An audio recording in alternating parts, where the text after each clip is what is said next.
오늘의 만나로 우리의 삶을 책임지신 하나님, 주님의 사랑과 은혜에 감사드립니다. 주님이 주신 양식을 놓치지 않게 하시며 성령을 통해 주의 말씀을 온전히 소화하게 하옵소서.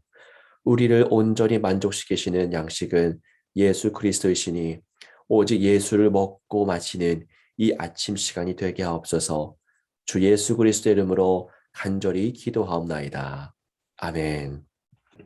오늘 우리에게 주신 하나님의 말씀은 출애굽기 35장 20절에서 29절 말씀입니다. 자, 오늘도 우리 모든 성도들 가운데 하나님의 은혜가 넘쳐나기를 소망합니다. 성막을 짓기 시작합니다. 성막은 하나님이 이스라엘에게 명령하신 것이었고요. 이스라엘이 하나님을 예배하고 또 하나님은 이스라엘을 만나 주셨던 그런 복된 장소였지요. 자, 성막은 솔로몬이 성전을 짓기 전까지, 다윗의 아들 솔로몬이 성전을 짓기 전까지 이스라엘의 삶 가운데서 이 거룩한 장소로 여겨졌습니다. 자, 오늘 본문의 말씀은 그 성막에 대한 내용입니다. 물론 성막을 지으라고 했던 그 말씀은 앞선 출애굽기 말씀 속에서도 등장한 바가 있습니다. 하지만 오늘 본문의 특징은 이스라엘이 성막을 짓기 위해 자신들의 소유, 자신들의 물질을 하나님께 드리는 장면을 포착하고 있다라고 하는 사실입니다. 이 말씀 속에서 반복되는 어구가 보이는데요. 바로 자원하다, 자원하다라고 하는 부분입니다. 21절에 마음에 감동된 모든 자와 자원하는 모든 자가 와서 라고 기록되어 있죠. 자원하는 그런 내용이 지금 적혀 있습니다. 자, 29절에도 마찬가지인데요. 이것이 이스라엘 자손이 여호와께 자원하여 드린 예물이니라. 네, 하나님께 드리되 자원했다라는 그런 표현들이 반복됩니다. 성막을 짓기 위해서 자기들의 소유, 물질을 내어드리는데 그들의 마음은 다름 아닌 자원하는 마음이었습니다. 기쁜 마음이었습니다. 자, 자원하다라는 말, 여기에 해당하는 히브리어가 성경 어디에 나오는지 한번 찾아봤습니다. 자, 구약 성경에 여기에 해당되는 히브리어가 20번, 많지가 않아요. 20번이 전부입니다. 이 단어가 어느 곳에 쓰이는지, 어느 맥락에 쓰이는지 한번 살펴봤었습니다. 그런데 유의미한 사실을 발견할 수 있었는데요. 총 20번 중에서 16번이 성막, 혹은 성전 건축하는 맥락에서 쓰이고 있었다는 사실입니다. 자, 출애굽기에 총 3번이 쓰여요, 이 단어가. 총 3번 쓰이는 단어인데요. 모두 성막 건축에 대한 내용이 언급되는 부분 속에서 이 단어가 쓰이고 있습니다. 자, 역대상에 총 7번이 쓰이는데요. 7번도 모두 다 다윗이 성전을 짓기 위해서 본인이 짓지 않았지만 그 자재는 다 준비하지 않았습니까? 다윗이 성전 건축을 준비하는 과정 중에서 이 단어가 7번 다 사용되고 있습니다. 그리고 구약 성경 에스라서에서 6번 쓰이는데요. 에스라가 무슨 내용입니까? 다시 예루살렘으로 돌아와서 무너진 성전을 건축하는 내용인데요. 여기서도 무너진 성전을 건축할 때 6번이 다 쓰이고 있습니다. 자원하다라고 하는 이 말이 구약에 총 20번이 쓰이고 있는데요. 그 중에 16번이 바로 성막 혹은 성전이라고 하는 이 건물을 지을 때에 사용되고 있습니다. 재미있죠? 매우 의미 있는 부분이라고 생각합니다. 성전 건축과 자원하는 마음, 이 두 가지는 뭔가 중요한 관계를 맺고 있다라고 할 수 있겠죠. 사람은 의미를 추구한다라고 우리가 많이 들어왔습니다. 그렇죠. 의미를 추구합니다. 하루 속에서 의미가 발견되지 않으면 무기력해지죠. 무기력이 계속 쌓이게 되면은 우울증이 생기기도 합니다. 사람은 의미를 갈구하는데요. 빅터 프랭클이라고 하는 의사였어요. 2차 세계대전 당시에 아우슈비츠 수용소 등에서 수검 생활을 했었습니다.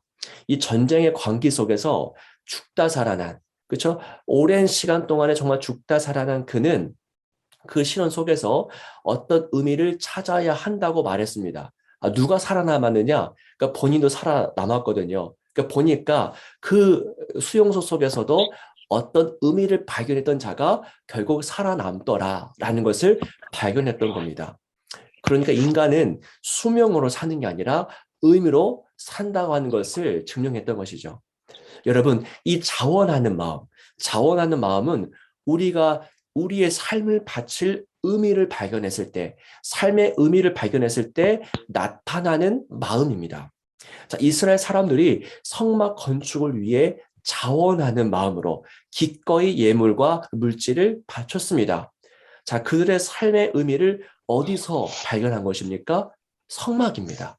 성막 속에서 의미를 발견했기 때문에 귀와 손가락과 목에서 금부치를 꺼내서 주님께 드렸던 겁니다. 성막에 임재하신 하나님께 거기서 의미를 발견했고요. 성막을 통해 말씀하시는 하나님에게 의미를 발견했던 겁니다. 그래서 값어치 있는 그 소유물들을 기꺼이 내어드렸던 것이죠. 여러분, 인간은 아시겠지만 자신의 소유를 아무 계산 없이 사용하지 않습니다. 100원짜리 하나랄지라도요, 의미 없이 사용하지 않지요. 이스라엘은 지금 금은 보석을 내어드립니다. 그 가치 있는 것을 내어드리고 있어요. 왜 그랬을까요? 어떻게 그럴 수가 있었을까요? 그들은 그 어떤 것보다 하나님에게서 삶의 의미를 발견했던 것입니다. 자원하는 마음은 의미 발견에서부터 시작된다고 하는 것이죠. 드리는 게 손해가 아니라 유익이라고 하는 판단에 섰을 때 자원하는 마음이 생깁니다. 여러분, 예수님께서 이 천국에 대해서 비유로 말씀하신 것을 들어보시기 바랍니다. 마태복음 13장 44절인데요. 천국은 마치 밭에 감추인 보화와 같으니 사람이 이를 발견한 후 숨겨두고 기뻐하며 돌아가서 자기의 소유를 다 팔아 그 밭을 사느니라. 아멘. 밭이 등장합니다. 그리고 그 밭에 뭐가 숨겨져 있습니까? 보화가 숨겨져 있죠. 자, 한 사람이 이 밭을 발견하고요. 돌아갑니다. 자, 그리고 자신의 모든 소유를 다 팔아서 그 보화가 숨겨져 있는 밭을 삽니다. 자, 그의 소유를 다 파는 것, 자신의 소유와 그 밭을 맞바꾸는 것, 이게 바로 자원하는 자세입니다. 왜 그런 행동을 보였을까요? 그 밭에서 진짜 삶의 의미를 발견했기 때문입니다. 이처럼 자원하는 마음은 의미 발견에서 삶의 의미를 발견하는 데서부터 자원하는 마음이 시작됩니다. 자, 정리해 봅니다. 성막을 지을 때, 하나님이 명하신 성막을 지을 때 이스라엘 사람들이 자원함으로 기쁜 마음으로 자기의 소유를 다 갖다 바쳤습니다. 그들은 어디서요? 성막에서 의미를 발견했던 것입니다. 자, 본문의 말씀은 저와 여러분들에게 이렇게 질문합니다. 오늘 우리는 어디서 의미를 발견하고 있는가? 라고 하는 거예요. 자, 성도님들은 어디서 삶의 의미, 오늘 이렇게 의미가 있었다. 어디서 의미를 발견하고 있습니까? 여러분이 자원함으로 기쁜 마음으로 여러분이 갖고 있는 시간과 물질과 힘을 쏟아붓는 곳은 어디입니까? 그곳이 바로 우리 삶의 의미가 담긴 곳입니다. 어떤 사람은 여러분 성공이겠죠. 어떤 사람은 외모입니다. 어떤 사람은 부유함이겠고요. 어떤 사람은 사람과의 관계입니다. 그런데 어떤 사람은 하나님이에요. 자, 그런데 하나님에게서 진짜 의미를 발견한 사람은요, 드뭅니다. 정말 드물어요. 그래서 주님은 좁은 길이라 말씀하셨던 것입니다. 사랑하는 여러분, 저는 소망합니다. 저희가 점차 하나님에게서 의미를 발견하게 되기를 소망합니다. 자원함으로 우리의 시간과 물질과 힘을 주님께 드리는 삶, 드려도 아깝지 않은 그런 우리의 마음이 있기를 원해요. 삼위일체 하나님의 은혜가 우리를 그렇게 빚어가실 것을 기대합니다. 기도하겠습니다. 살아계신 하나님, 우리에게 자원하는 마음을 주옵소서. 주님을 향한 자원하는 마음, 하나님을 원하는 마음, 주님만을 추구하는 그런 마음을 우리에게 허락해 주옵소서. 하나님에게서 삶의 의미를 발견하게 하시고 그 의미가 우리 삶을 이끌어 가게 하옵소서. 의미를 상실한 이 시대 속에서 세상에 줄 수 없는 진정한 의미를 소유한 자, 그 인도를 받아 살아가는 삶이 되게 하옵소서.